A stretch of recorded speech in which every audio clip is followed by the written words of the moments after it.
এটা কি জানেন? এটা হচ্ছে একটা ভাত দিয়ে নাস্তা। বাচ্চারা যখন ভাত খেতেই চাইবে না, এইভাবে নাস্তাটা খুব সহজে বানিয়ে দিতে পারেন। আসসালামু আলাইকুম, welcome to my channel Muskan kitchen and garden valley. একটা প্যানের মধ্যে তেল দিয়ে কিছু শুকনো মরিচ দিয়ে দিলাম। এখন ভাজা ভাজা করে নিব। এরপর এর মধ্যে পেঁয়াজ কুচি দিয়ে দিব। পেঁয়াজ কুচি দিয়ে হালকা ভাজা ভাজা করে নিব। এরপর দিয়ে দিলাম ডিম। ডিমগুলো আমি ঝোড়া ঝোড়া করে নিব।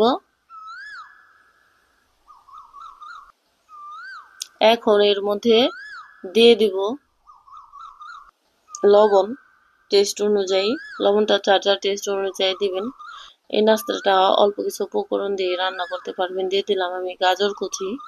এখন একটু ভাজা ভাজা করে নিব। এই পর্যায়ে দিয়ে দিলাম আলু। এখন একটু ভাজা ভাজা করে নিব।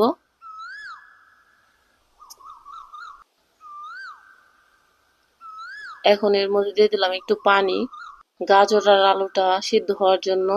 এখন দিয়ে দেব বাঁধাকপি। এখন নেড়ে চেড়ে এগুলাকে একটু সিদ্ধ করে নিব। তো এই পর্যায়ে দিয়ে দেব কাঁচামরিচ।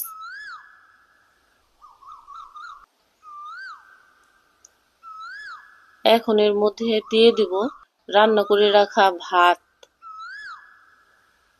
খুব সহজেই এই নাস্তাটা বড়রাও খেতে পারবেন এবং বাচ্চাদেরও রান্না করে খাওয়াইতে পারবেন। খুবই মজা হয়, বাসায় অবশ্যই ট্রাই করে দেখবেন। অল্প কিছু উপকরণ দিয়ে এই নাস্তাটা বেস্ট। বাচ্চারাও খুব পছন্দ করে। এখন আমার রান্না হয়ে গেছে, আমি উঠিয়ে নিব। তো আমার রান্না হয়ে গেছে। আজকে এই পর্যন্তই। ভিডিওটা ভালো লাগলে সাবস্ক্রাইব করে দিবেন, লাইক করবেন। আল্লাহ হাফেজ।